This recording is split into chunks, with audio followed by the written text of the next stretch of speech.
el eje de la toma de riesgos, ¿no?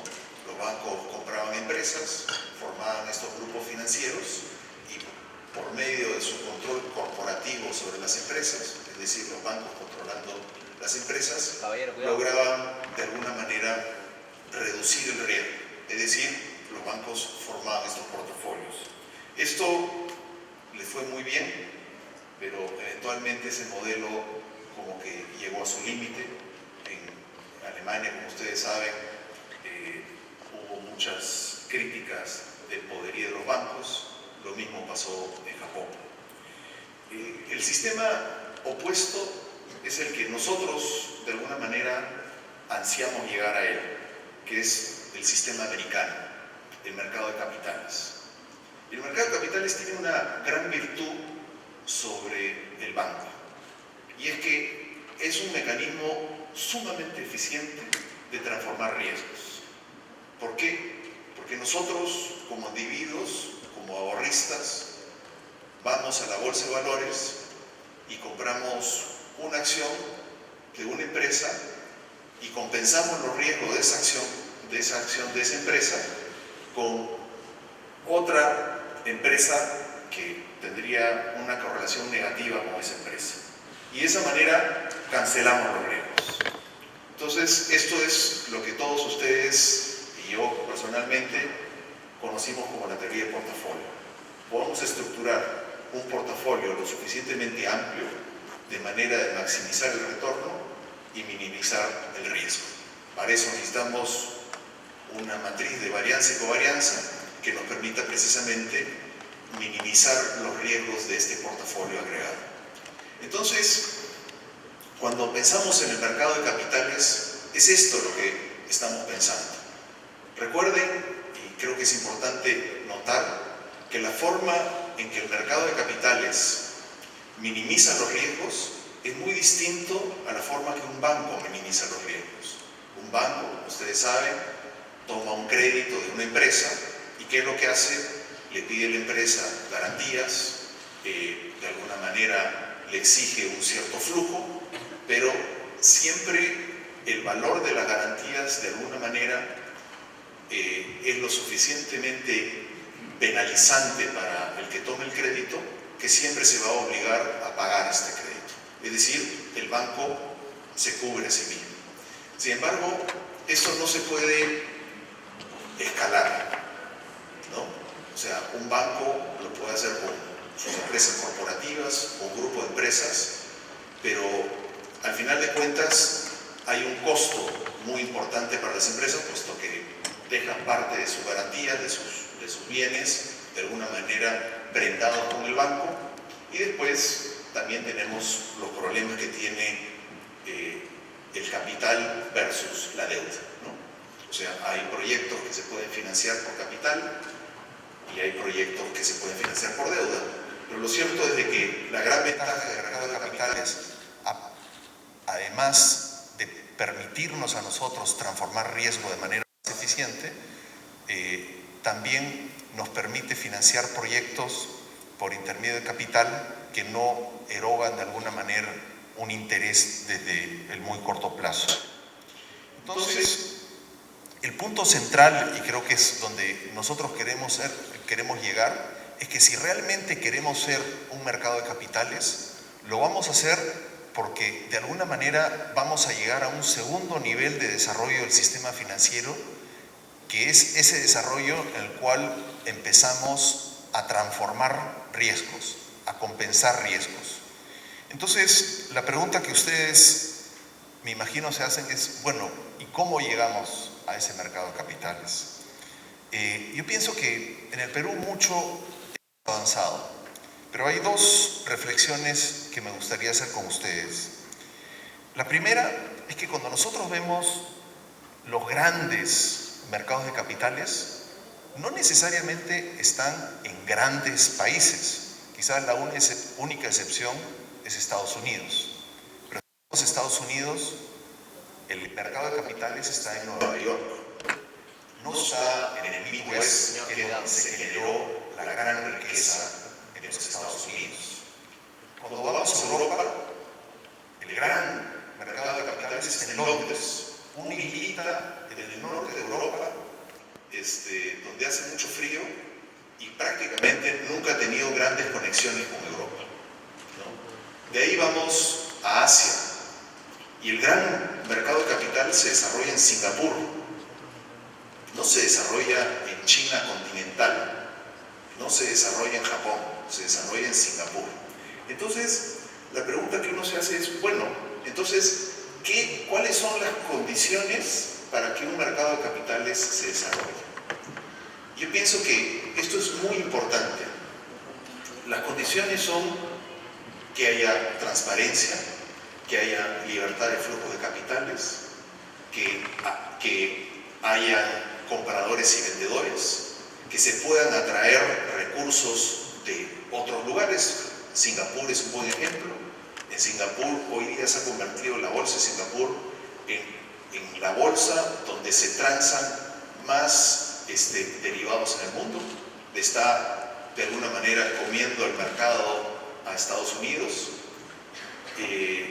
Pero lo más importante es transparencia, un marco legal sumamente bien definido, donde exista el Estado de Derecho, donde exista el rule of law, donde se puedan ejecutar garantías, donde los estados financieros realmente reflejen lo que las empresas valen. Es decir, todo este sistema sobre el cual se basa el capitalismo moderno, es decir, un mecanismo de derecho a propiedad muy definido. Entonces, de ahí hacemos la reflexión, ¿y cómo nos vemos nosotros frente a esas condiciones iniciales? Yo diría que muy bien.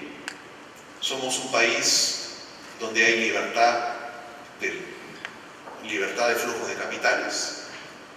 Nuestra regulación es bastante moderada, no es punitiva. Quizás en términos del Estado de Derecho todavía necesitamos avanzar. También necesitamos avanzar en la transparencia de los estados financieros y la gobernanza de algunas de las empresas. Pero de alguna manera, cuando nosotros nos vemos alrededor de la región, nos vemos bastante bien. No tenemos controles de capital, no tenemos un sistema tributario excesivamente penalizante. Tenemos, hoy día, por ejemplo, uno puede comprar y vender las monedas que le da la gana. Por supuesto hay que preguntarle a Julio, a veces no le gusta mucho que haya tanta flexibilidad cambiaria, pero para serle sincero, las condiciones iniciales están ahí. Quizás el otro país en la Alianza del Pacífico que compite con nosotros en términos de esas condiciones iniciales es México. México es muy parecido a nosotros: libertad cambiaria, buen anclaje, buena política fiscal, buen sistema tributario, pero el riesgo de México es que está muy cerca de Estados Unidos. Nosotros, en cambio, estamos en Sudamérica y nos podemos convertir, que es un poco el mensaje de Melvin, en un centro financiero relativamente fácil, y podríamos atraer los flujos de capitales de Argentina, de Chile, de Colombia, de todo el resto de los países andinos, porque de alguna manera, así como se desarrolló Londres, así como se desarrolló Singapur, así como se desarrolló Nueva York, nosotros tenemos más o menos las mismas características que ellos tenían. Pero, ¿qué más necesitamos? Yo pienso que lo que a mí siempre me ha preocupado, y cuando lo pensábamos desde la Bolsa de Valores, ¿qué más necesitamos? Necesitamos concurrencia de ahorristas y de inversionistas.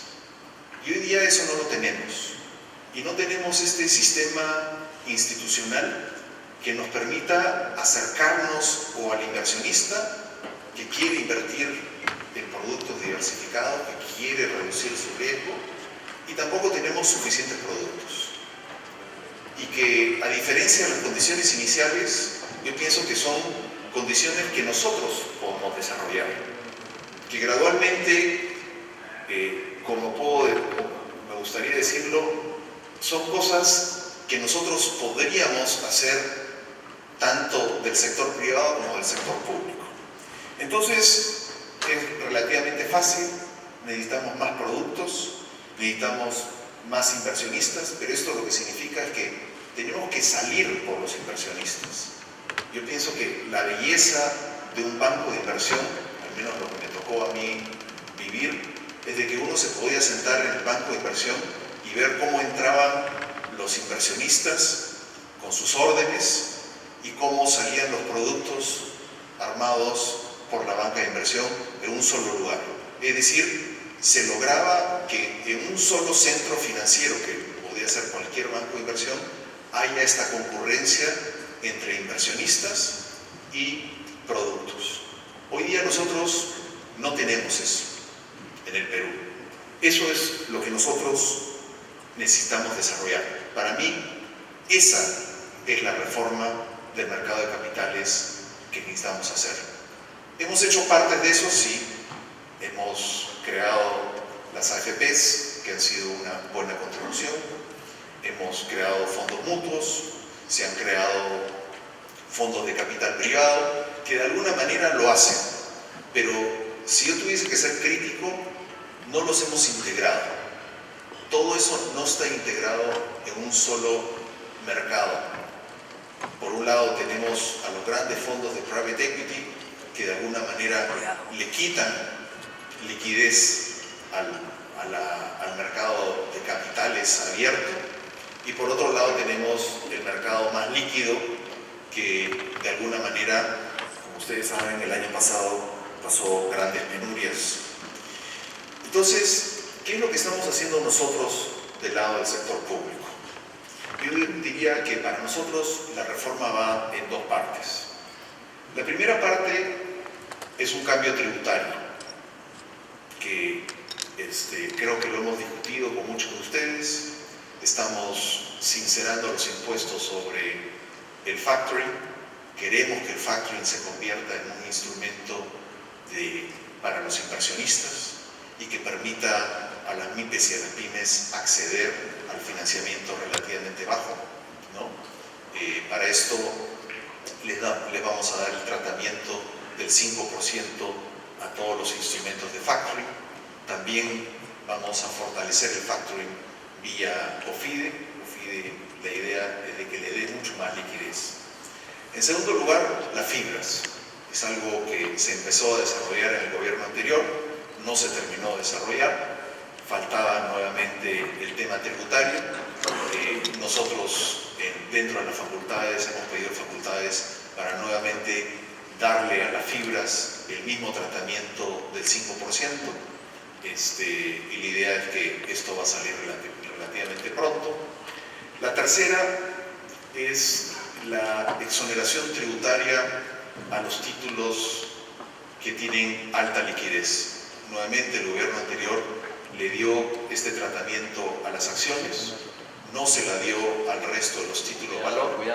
Lo que nosotros estamos planteando dentro de las facultades es, como se dice, aplanar la cancha y darle esta condición tributaria a todos los títulos de valor, de tal manera que un gestor de fondos hoy día pueda decidir el portafolio de un cliente sobre la base nuevamente de la varianza o covarianza de los distintos instrumentos, llámense renta fija, renta variable, derivados, lo que querramos poner ahí. Y después estamos haciendo alguna otra cosa más en términos de fondos previsionales, que también queremos utilizar al mercado financiero para que exista un vehículo para atraer fondos previsionales. Como resultado de lo que ustedes conocen, mucha gente retiró su dinero de las AFPs, pero no encontró un vehículo donde invertir ese dinero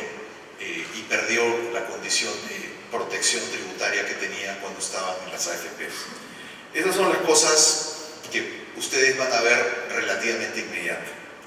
Pero de ahí nos falta quizás la parte más difícil, esa reforma institucional. ¿Cómo logramos hacer que nuestras pequeñas casas de bolsa se conviertan en estos centros financieros que les detallé? Es decir, ¿cómo hacemos para que las casas de bolsa o la licencia de banca de inversión que hoy día existen sean mecanismos de atracción o de concurrencia entre inversionistas y distintos productos de la bolsa, ¿no? Y ahí pienso que hay muchas cosas por hacer. Está el tema de fondos mutuos. A mí personalmente me gustaría ver una arquitectura abierta dentro de los fondos mutuos, separar lo que es la estructuración de un fondo de lo que es el marketeo, la venta de ese fondo. Aquellos que conocen Morningstar, uno puede entrar a Morningstar en Estados Unidos y ves todos los fondos rankeados independientemente de quién lo estructure. Hoy día nosotros en el Perú andamos obsesionados con la idea de que si yo le puse mi sello y se llama KFK, entonces de esa manera yo voy a generar alguna ventaja frente al resto de mis competidores. Y parte del problema es de que nuestro sistema de mercado, nuestro mercado de capitales se está desarrollando más desde los bancos y no está tomando vida propia. Y lo que necesitamos es que tome vida propia, ¿no? Que de alguna manera sea competencia para los bancos, que es lo que decía adelante. En segundo lugar, creo que hay que fortalecer nuestro marco institucional. Llámense la licencia de banca de inversión, llámense las apps. O sea, hay que fortalecer los vehículos que atraen a estos inversionistas, estos brokers, como dicen en Estados Unidos. No sé si muchos de ustedes leyeron el famoso libro de Mark Lewis, cuando él detalla cómo es que las instituciones en Estados Unidos van por el inversionista más pequeñito. Hoy día ese inversionista está invirtiendo en las cajas al 7%, al 8%, al 9%. Nosotros, en teoría, podríamos estructurar productos que den quizás un rendimiento más alto. Si es que hacemos paquetes interesantes para los inversionistas, les podríamos dar 5, 6, 7%, si es que los estructuramos bien a riesgos muchísimo más bajos, ¿no?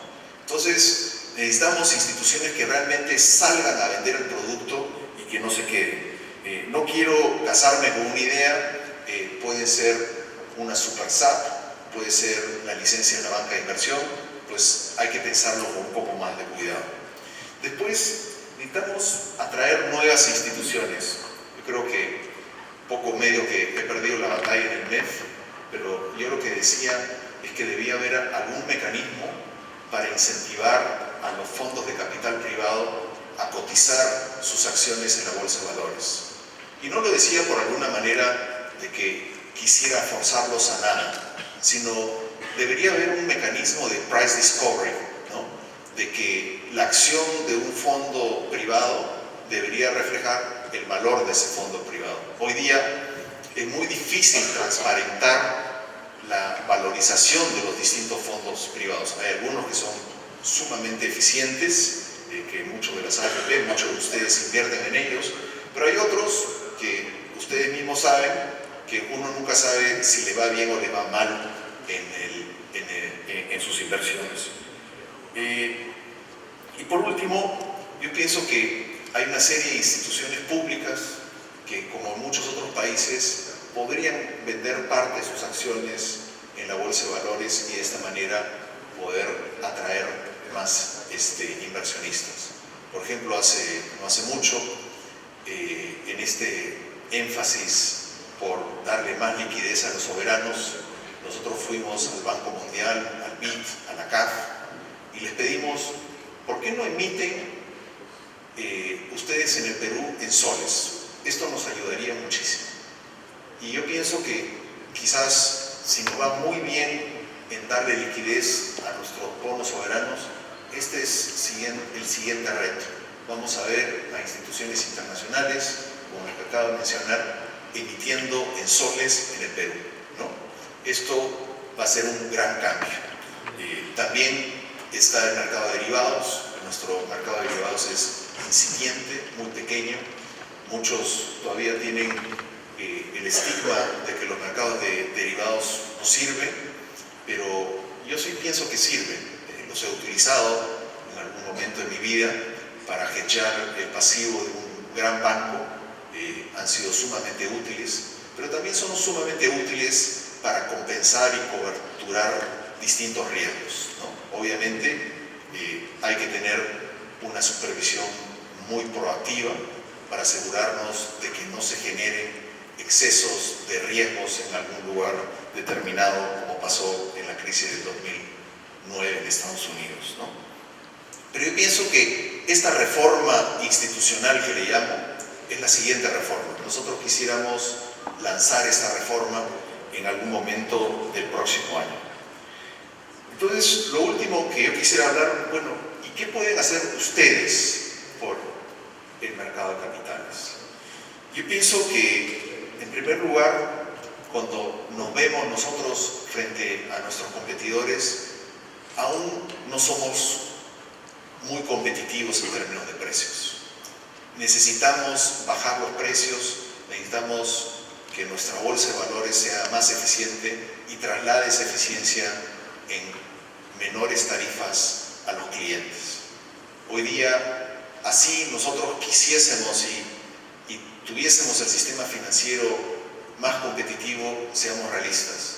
Todavía no vamos a poder extraerle algunos negocios a Estados Unidos, como son los negocios de IPOs o emisiones de deuda hacia el Perú.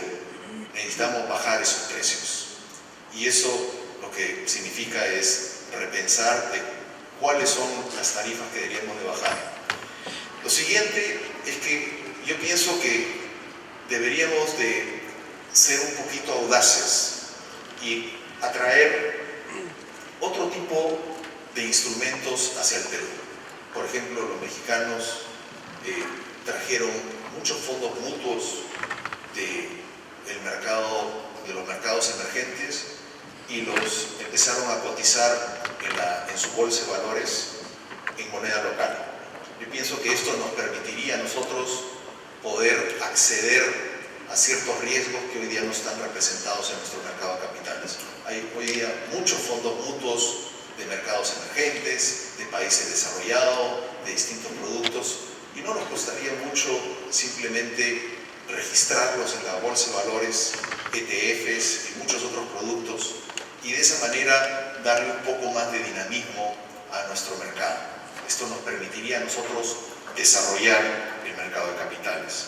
Y por último, yo pienso que tenemos que pensar o repensar nuevamente en la separación entre bancos y mercado de capitales. En mi opinión, son dos negocios distintos, son dos negocios que tienen que ir paralelos, y yo pienso que hay que, así como fortalecimos a los bancos en su momento y hoy día tenemos uno de los mejores sistemas bancarios en la región, pues deberíamos de tomar esa misma decisión con respecto al mercado de capitales, proponernos que realmente queremos sacar un mercado de capitales desarrollado, que queremos ser el centro del desarrollo financiero en la región.